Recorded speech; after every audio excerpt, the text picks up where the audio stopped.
সেদিন আবিরদের সাথে যা হলো তার জন্য বলছিস? বলতে পারিস, তবে আমি ওভারঅল সবকিছু দেখি বলছি। ইরাম বৌদিকে তুই যথেষ্ট সম্মান করিস।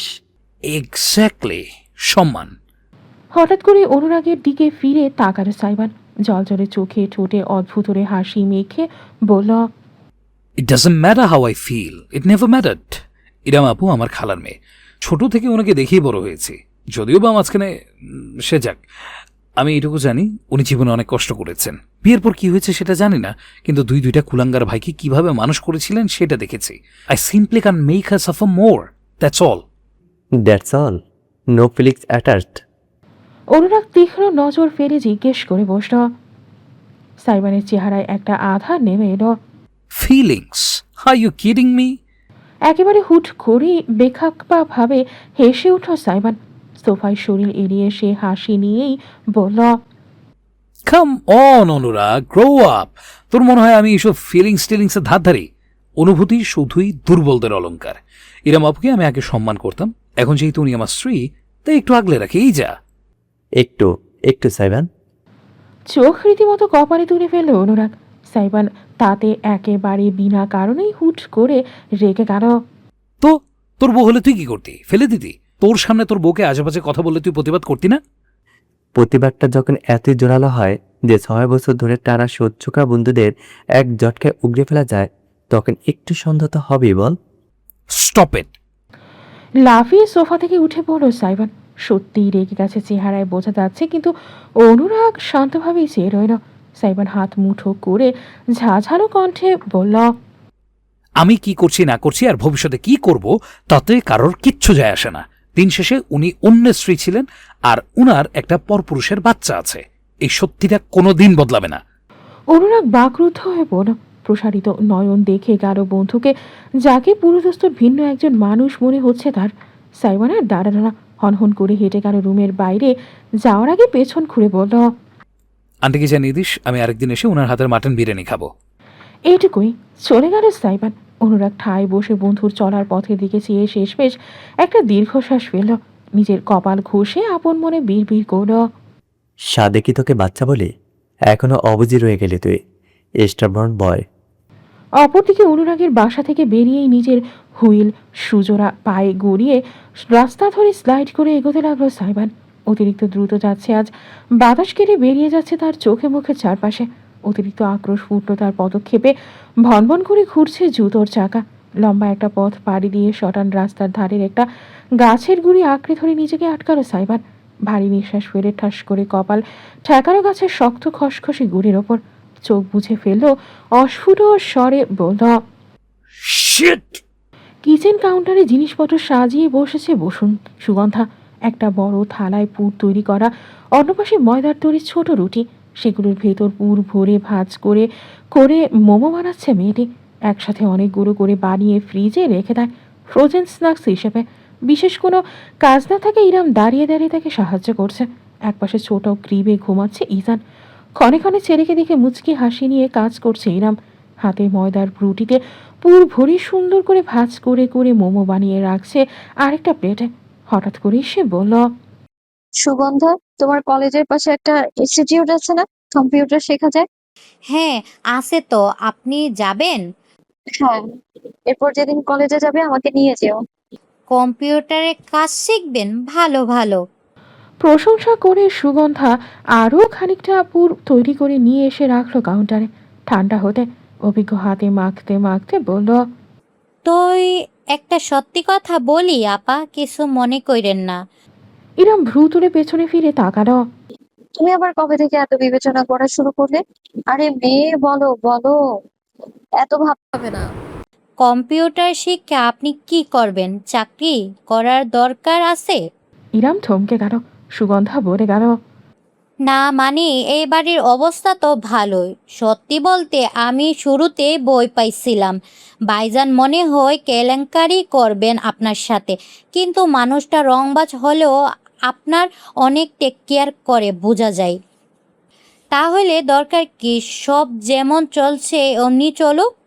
অস্ফুট একটি হাসি ফুটল এবার ইরামের ঠোঁটে। ঠিক প্রফুল্লতার হাসি নয়, ভিন্ন কিছু। কাজ জারি রেখে সে বলল, আলাদিন আর আমার বিয়ের মাত্র কিছুদিন হয়েছে সুগন্ধা। কিছুদিনই বুঝে গেলে ও আমায় কেয়ার করে। করে না। আহাম্মকের মতন প্রশ্ন করে বসল সুগন্ধা। ইরাম মৃদু হেসে জানালো, আহা, আমি বলছি না ও আমার কেয়ার করে না, বরং করে। তাহলে সমস্যা কোথায়? মুখ তুলে সুগন্ধার দিকে তাকালো ইরাম। রমণীর চেহারায় অভিজ্ঞ একটা ভাব ফুটে উঠতে দেখল সুগন্ধা। নতুন নতুন সব জিনিসই মানুষের ভালো লাগে। নতুন মোবাইল কিনলে দেখবে যত্নের শেষ থাকে না। ছুতে গেলেও হাত পরিষ্কার করি, দিনে 14 বার মোবাইলের স্ক্রিন মুছি, ব্যাক কভার ব্যবহার করি, স্ক্রিন প্রোটেক্টর গ্লাস, আরো কত কি। যেমন নতুন বউ সব ছেলেদের কাছেই ভালো লাগে। সে বিয়ে যে কারণেই হোক না কেন, যেমন ভাবেই হোক না কেন, বউ প্রত্যেক ছেলের কাছে একটা শখের জায়গা। তার যত্ন তো হবেই। যাহ, মোবাইল আর বউ এক হইল? এবার খানিক শব্দ করে হাসল ইরাম। বেশ মিষ্টি একটা খিলখিল ধ্বনি। হাতের বানানো মমটা রেখে নতুন একটা হাতে নিতে নিতে সে হঠাৎ শুধিয়ে বসল। তোমার বয়স কত সুগন্ধা? সামনে মাসে 21 হবে। আর আমার 32। সুগন্ধা চোখ পিট পিট করল। ইরাম সরাসরি কিছু না বলেও একজন মেয়ে হিসেবে তার বুঝতে বাকি রইল না সে কিসের কথা বলছে। তার মানে জড়বস্তু আর জীবনন্ত বউ এক? প্রশ্নে ইরাম মাথা জাকালো। পরিণতি এক। মানুষের মনটাই এমন সুগন্ধা। সময়ের সাথে সাথে অনুভূতি ফিকে হয়ে আসে। আজ যে তোমাকে ভালোবেসেছে বলছে, তোমার জন্য পৃথিবী জ্বালিয়ে পুড়িয়ে দেবে, ঠিক 5 বছর পরেই সে তোমায় দেখেও পাশ কাটিয়ে যাবে অচেনা মানুষের মতো। জগৎটাই এমন। পুরাতন জিনিসের কদর করে কয়জন? আপনি একেবারে দার্শনিক লেভেলের কথা বলেন আপা। আপনার কথা শুনে এখন আর পুরুষ মানুষ বিশ্বাস করতে ইচ্ছে হইতাছে না। বিশ্বাস কেন করবে না? একটা সম্পর্কের ভিত্তি বিশ্বাস, সেটা তো করতেই হবে। তবে মনে রেখো, মুখ তুলে সুগন্ধার মনোযোগী দৃষ্টির পানে চেয়ে ইরাম বলল, পুরুষ তোমাকে ভালোবাসে নতুন জামার মতো। যতদিন নতুন থাকে প্রতিদিন পরতে ইচ্ছে হয়। পুরাতন হয়ে গেলে সেই জামা আলমারির এক কোণায় পড়ে রয়। অতঃপর পা মোছার কার্পেট তার গন্তব্য শেষ। আমি আপা বিয়েই করব না আর। মৃদু হাসল ইরাম। দুজন কিচেনে কাজ এবং গল্প করতে করতে খেয়ালই করল না কখন সাইবান বাইরে থেকে ফিরেছে। কিচেনে এসেছিল সে ফ্রিজ থেকে ঠান্ডা পানি নিতে, অথচ আর ভেতরে ঢুকলো না। নীরবে পাশ কাটিয়ে পুনরায় বেডরুমের দিকে চলে গেল। কিছুক্ষণ পর ইজানকে কোলে নিয়ে বেডরুমে এলো ইরাম। ঢুকেই দেখতে পেল বিছানার উপর একটা ডাফল ব্যাগ। কোনো প্রকার ভাঁজ করা ছাড়াই বেশ কয়েকটা শার্ট, প্যান্ট এবং গেঞ্জি অবহেলায় ঠেসে ঠেসে ভরছে সাইবান। ইরাম এগিয়ে গেল। কি ব্যাপার, কোথাও যাচ্ছ? শো আছে। ঠান্ডা গলায় জবাব দিল সাইবান। ইরাম ইজানকে বিছানায় শুইয়ে একটা ঝুনঝুনি ধরিয়ে খেলতে দিয়ে সাইবানের হাত থেকে ব্যাগটা টেনে নিল। যে কাপড়গুলো দুমড়ে মুচড়ে ভরেছে উল্টো করে সেসব বিছানায় ঢেলে এবার সুন্দর করে এক একটা ভাঁজ করে করে ভেতরে রাখতে লাগলো। সাইবান ভ্রু কুচকে সরে দাঁড়ালো। শো কোথায়? সিলেটে। 3 দিনের আগে ফিরতে পারবো না। 2 তলা বাড়িটার সামনে বসে কত মানুষের ভিড়। শেষ রাত হওয়া সত্ত্বেও আগ্রহী লোকের কমতি নেই। নিচতলার জানালা দিয়ে বাইরের কর্মকাণ্ড ভয়ার্ত চোখে দেখে যাচ্ছে তিতলি। তার বাবা মিস্টার চৌধুরী তরুণ ছেলেপেলেগুলোর সাথে ঝামেলায় জড়িয়েছেন। লিডার গোছের ছেলেটার নাম বখতিয়ার। ঘাড়ের কাছে ট্যাটু, চুলগুলো উস্কো খুস্কো, চোখেও কেমন যেন নেশারও ভাব। মিস্টার চৌধুরী কলার চেপে ধরে হুমকি দিচ্ছে রীতিমতো। আপনার মেয়েকে শুধু আমি বিয়ে করব, বুঝেছেন চৌধুরী সাহেব? 2টা বছর প্রেম করার সময় ওর মনে ছিল না মান সম্মানের কথা? আমার পার্টি কিন্তু ক্ষমতা আছে, বুঝে নিয়েন। দেরিবেরি করলে একেবারে গায়েব কইরা ফেলাম। তিতলির বুক কাঁপছে। স্কুল লাইফের সাদা সিধা ভদ্র ছেলেটা এখন জঘন্য একটা মানুষে পরিণত হবে সে কল্পনাও করেনি।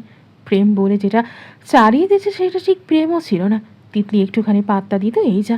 সাইবান আসার পর থেকে তার জীবনটাই বলতে গিয়েছে। অন্য কারোর সঙ্গে প্রেম করার প্রশ্নই আসে না। তিতলির মা মেয়ের পাশে দাঁড়িয়ে দোয়া দুরুদ পড়তে শুরু করে দিয়েছেন। এমন সময় এই দুটো বাইক এসে থামলো তিতলিদের বাড়ির সামনে। লাফিয়ে নামলো আফনান, নীরব আর অনুরাগ।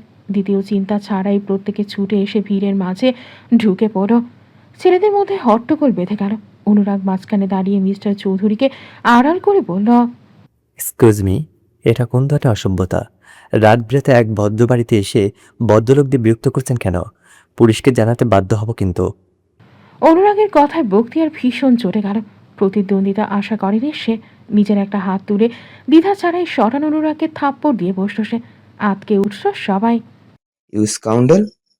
নীরব খেকিয়ে উঠে বখতিয়ারকে পেছন থেকে ঘুষি দিতে যাচ্ছিল, তবে দলের অন্য দুটো ছেলে নীরবকে জাপটে ধরে ফেলল।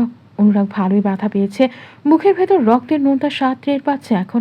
মিস্টার চৌধুরী অনুরাগকে ধরে ফেললেন, আর্তনাদ করে বললেন, তোমাদের সমস্যা কি? সাধারণ মানুষকেই পাও শুধু জ্বালাতন করতে। সাধারণ? আপনার কাছে যে টাকার বস্তা আছে বাইর করেন। এত টাকা পোকায় খেয়ে শেষ করতে পারবে না। এলাকার উন্নতির জন্য লাখ পাঁচেক দিতে সমস্যা কি? টাকা দিবেন নাকি মেয়ে দিবেন আপনার ব্যাপার। কুটিল হাসি মেখে বলল বখতিয়ার। পরক্ষণে চোখ ঘুরিয়ে তাকালো বাড়ির ভেতরে দাঁড়ানো তিতলির দিকে। কেঁপে উঠল মেয়েটা, বাঁকা হাসল বখতিয়ার। অশ্লীলভাবে ঠোঁট চাটল সে, তবে তার সুখ দীর্ঘক্ষণ স্থায়ী হলো না। হঠাৎ করে পেছন থেকে একটা গুরুগম্ভীর আওয়াজ ভেসে এলো।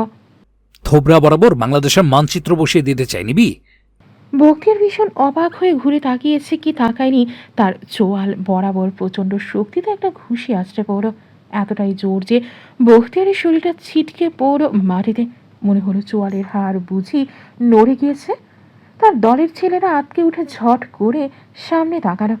আবছায়া লাইটের আলোর প্রতিফলনে ভেসে উঠল ছায়া মূর্তিটি। সুঠাম শরীরের অধিকারী জ্যাকেট পরে থাকলেও শক্তিশালী বাহু স্পষ্ট বোঝা যাচ্ছে। সুদর্শন তীক্ষ্ণ চেহারায় জান্তব হিংস্রতা, ভ্রু প্রিয়ার্সিং চিকচিক করছে অশনির সংকেতের মতন। দণ্ডায়মান সাইবান আলাদিন। কোন শালা তুই? Call me daddy. তির্যক হেসে ঝাঁঝালো কণ্ঠে জবাব দিল সাইবান, তবে নয়নজোড়া ক্ষিপ্ত ভাবে চারপাশ পর্যবেক্ষণ করল। অনুরাগের ফুলে উঠতে থাকা গাল আতঙ্কিত মিস্টার চৌধুরী আর সব শেষে জলজলে দৃষ্টিতে আশা নিয়ে তাকিয়ে থাকা তিতলি। সাইবানের সঙ্গে চোখাচোখি হতেই মেয়েটা দৌড়ে বাড়ির বাইরে চলে এলো। সাইবান অবশ্য নাটক দেখতে দাঁড়িয়ে থাকলো না। তিতলিদের বাড়ির পাশেই নতুন কিছু জিনিস তৈরির কাজ চলছিল। হনহন করে এগিয়ে গিয়ে সেখানে পড়ে থাকা একটা চেলাকাঠ হাতে তুলে নিল সাইবান। মিস্টার চৌধুরী ভরকে গেলেন এই ছেলের এমন রুদ্র রূপ দেখে। বাবা আস্তে আস্তে, মারামারির কি দরকার? চান্দাবাজার ইফটিজারের জন্য মায়ের উপরে কোনো কথা নাই। আপনি সরুন আঙ্কেল। বখতিয়ার কোনো মতে উঠে দাঁড়িয়েছে কি দাঁড়ায়নি, সাইবান শটান কাঠটা দিয়ে জোরালো আঘাত হেনে বসল ছেলেটার পাঁজর বরাবর। মুহূর্তেই গন্ডগোল বেঁধে গেল। আফটান, নীরব, অনুরাগ এরাও আর বসে রইল না। আশেপাশে যে যা হাতে পেয়েছে সেটা নিয়ে চড়াও হলো। ধস্তাধস্তির মাঝে বখতিয়ারের কলার ধরে টানতে টানতে বাড়ির সিঁড়ির কাছে নিয়ে গেল সাইবান। ঠিক তিতলির পায়ের সামনে বান্দাকে উপর করে ফেলে পিঠের ওপর পা দিয়ে চেপে ধরল। এক হাতে চালাকার ধরে রেখে শাসালো, আমি যা যা বলবো বাঁচতে চাইলে তাই তাই রিপিট করবি। বল, আম্মা যান আমাকে মাফ করে দেন। আমি আর জীবনও আপনার দিকে কোনো নজরে তাকাবো না। যদি তাকাই তাহলে আমি কুত্তার পাচারি। বল, বলবি নাকি উদুম কেলানি খাবি? ডিম ধারাবি শুধু তোর পার্টির বস্তিগুলো না, আমিও দিতে জানি। আম্মা যান, আম্মা যান আমাকে মাফ করে দিন। আম্মা যান আমাকে মাফ করে দিন। আমি দুধ খাওয়া বাচ্চাটি হয়ে যাব। মেয়ে দেখলে আস্তাক ফিরুল্লাহ পড়তে পড়তে উল্টা দিকে দৌড় দেব। আমি দুধ খাই না। শুনতে শুনতে বুকে দুবাহু বেঁধে বেশ উপভোগ করে গেল তিতলি। বখতিয়ার ছাড়া পেরো টানা 7টা মর্মান্তিক বাক্য উচ্চারণ করার পরে আশেপাশের লোকজন দাঁড়িয়ে দাঁড়িয়ে মজা দিল। অনেকেই আবার ভিডিও করেও রাখলো।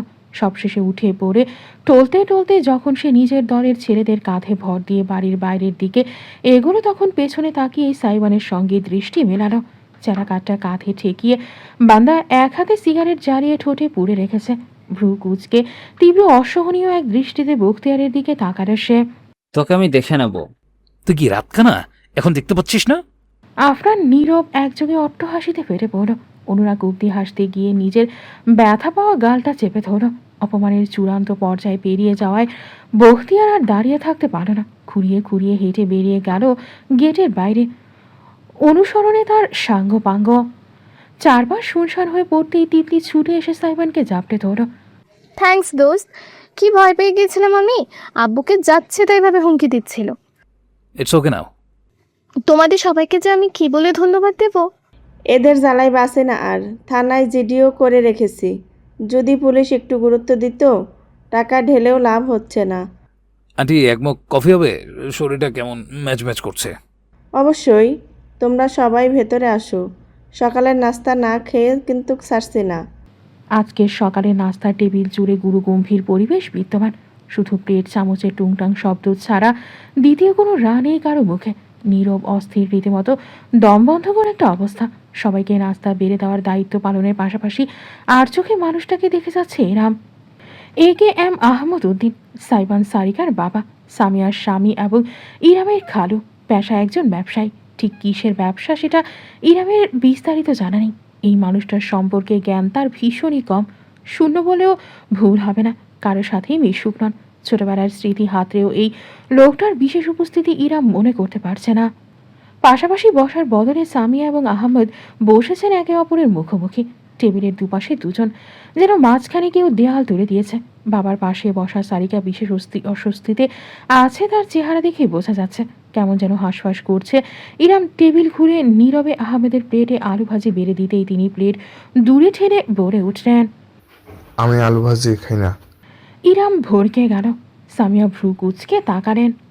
কবে থেকে আলু ভাজি তোমার পছন্দের নাস্তা? আজকে থেকে আর পছন্দের নেই। গলা খাকারি দিয়ে ইরাম বলল। হাত তুলে ইরামকে থামিয়ে দিলেন আহমদ। চা পরোটা আমার হয়ে যাবে, থ্যাঙ্কস। ডিমের খোসার উপর হাঁটা বোধহয় একেই বলে। শুধু ইরামই নয়, বরং বাড়ির প্রত্যেক সদস্যই ভীষণ সচেতন হয়ে উঠেছে। ইরাম বেশি তর্ক না করে চেয়ার টেনে বসত। কোনো মতে আধখানা রুটি সে শেষ করেছে। সেই সময় সামিয়া কথা বলার সিদ্ধান্ত নিলেন। না জানিয়ে মালয়েশিয়া থেকে হুট করে চলে এলে যে?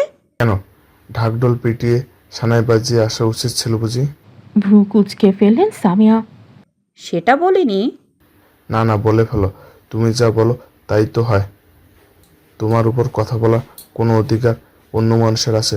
শখ স্বপ্ন ইচ্ছা সব তোমারে পূরণ হতে হবে, বাকিদের দিক ভাবার প্রয়োজন নেই।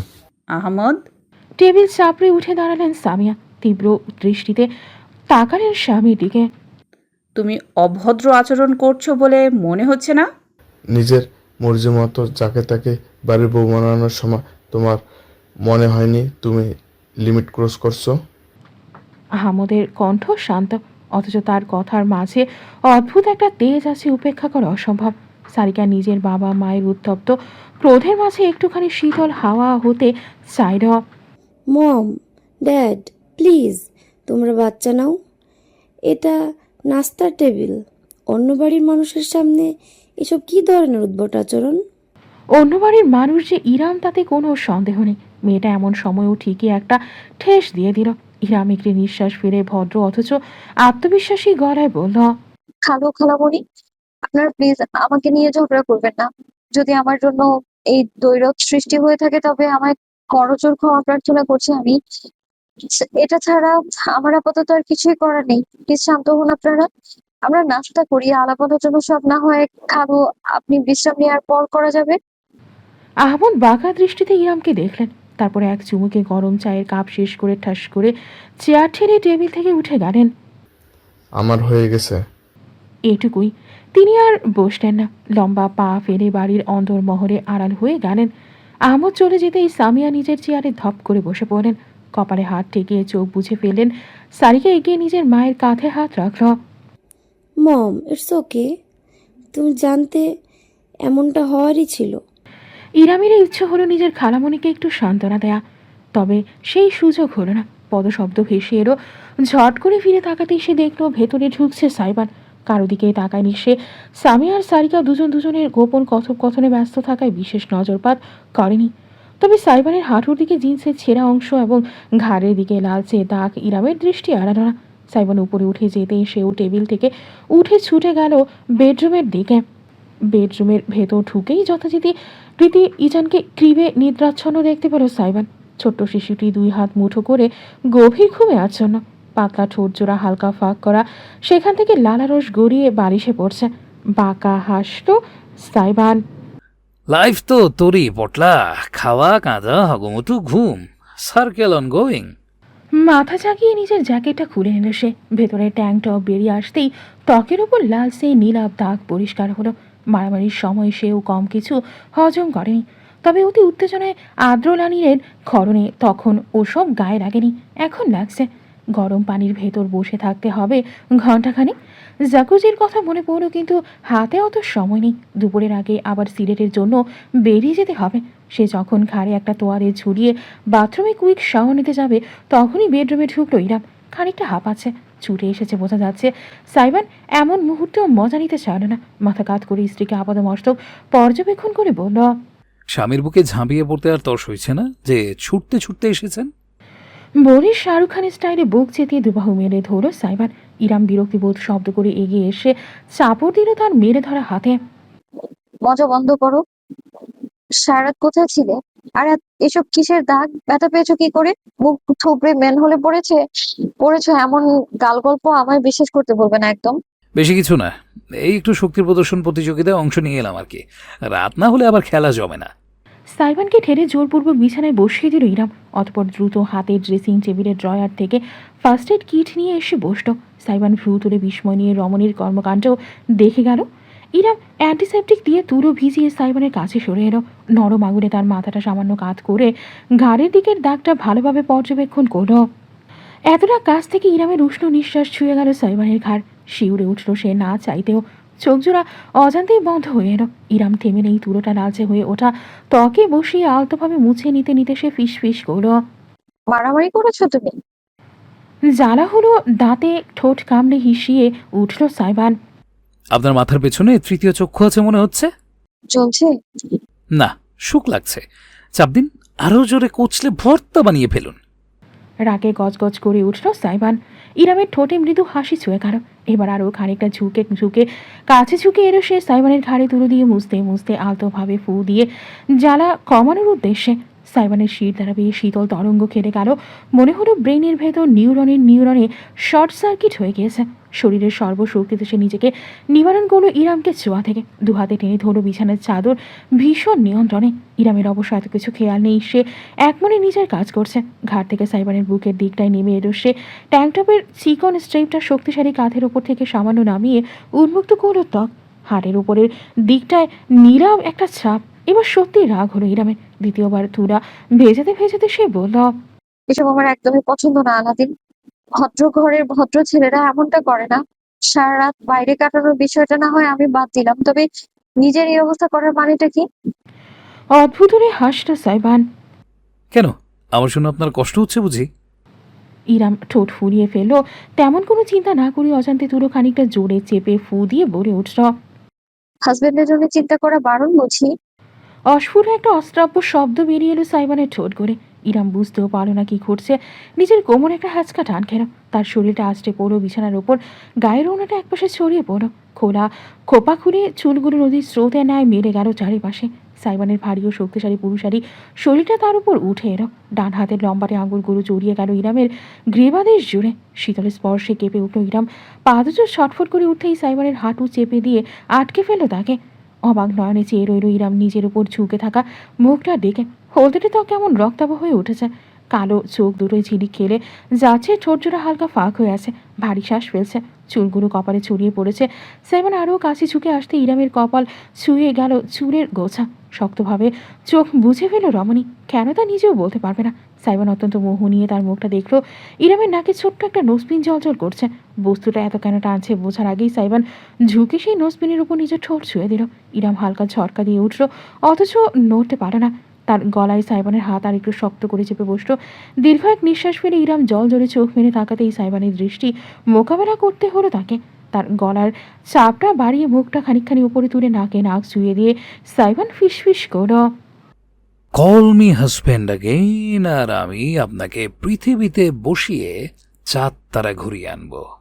এমন পিশাচকে জাগাবেন না যাকে সইতে পারবেন না, মাই প্রেশাস। আলাদিন, মাঝে মাঝে তুমি এমনভাবে কথা বলেছো আমার মনে হয়। কি মনে হয়?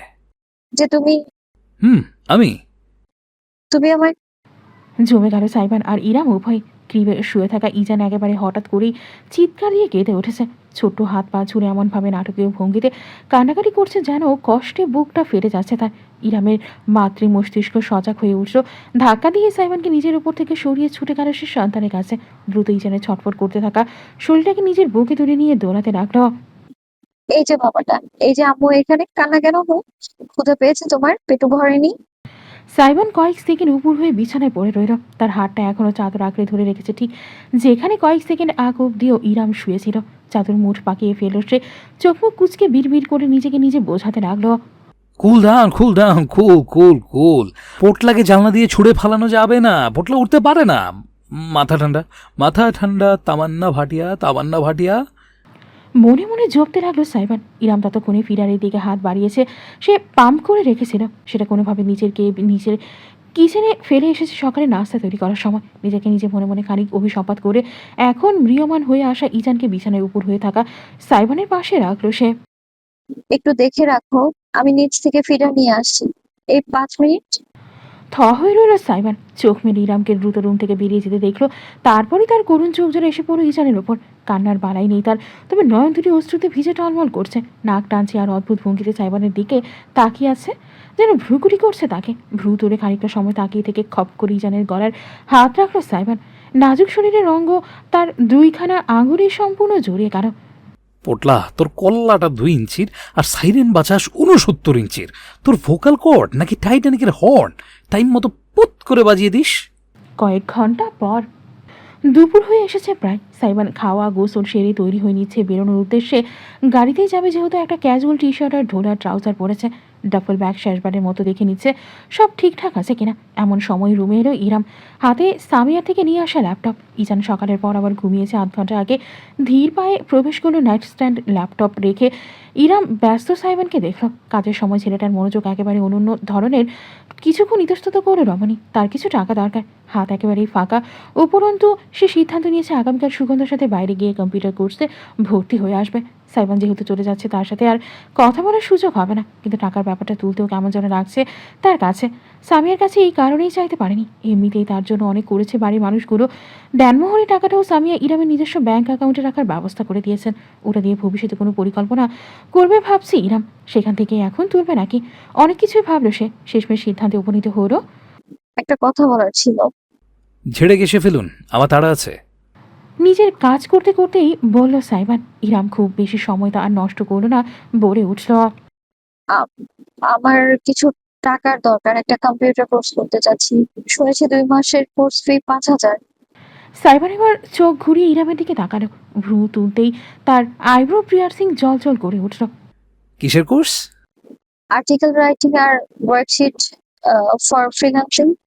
ফ্রিল্যান্সিং করবেন সিদ্ধান্ত নিয়েছেন? আপাতত হ্যাঁ। ইরাম প্রায় প্রস্তুতি নিয়েই রেখেছিল সে একটা লম্বা চওড়া বিশ্লেষণ করবে।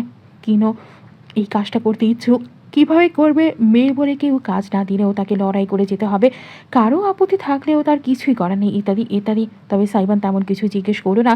ট্রাউজারের পকেট থেকে নিজের ওয়ালেট বের করে যতগুলো নোট ছিল সবগুলোই বের করে আনলো। গুনেও দেখলো না কত আছে, সরাসরি ইরামের হাতে ধরিয়ে দিয়ে ওয়ালেট আবার পকেটে ভরে রাখলো। ইরাম অবশ্য গুনে দেখলো 8টা 1000 টাকার নোট আর 4টা 500 টাকার নোট, মোট 10,000 টাকা। এটা তো অনেক বেশি, তোমার লাগবে না? ওয়ালেট তো পুরো ফাঁকা করে ফেলেছো দেখলাম।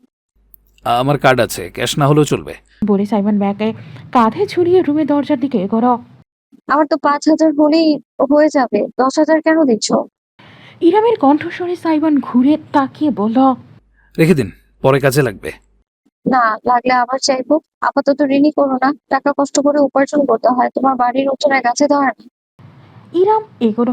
বাকি 5,000 টাকা ফিরিয়ে দিতে গেল সাইমনের হাতে। সঙ্গে সঙ্গে তার হাতটা মুঠো করে চেপে ঝুঁকে এসে বান্দা তীর্যক হেসে জানালো, You better learn to spend as fast as I earn. থমকে গিয়ে মুখ তুলে তাকালো রমণী। তার চেহারায় সাইমনের তপ্ত নিঃশ্বাস ছুঁয়ে গেল। ঠোঁটে লেগে থাকা হাসিটা দেখে ইরাম না চাইতেও একটা ঢোক গিলতে বাধ্য হলো। সাইমনের হাসিটা তাতে আরেকটু বিস্তৃত হলো। ইরামের বাহু বেয়ে তার হাতটা উঠে এলো কানের লতিতে। কিছু এলোমেলো চুলের গোছা সযত্নে কানের পেছনে গুজে দিল সে।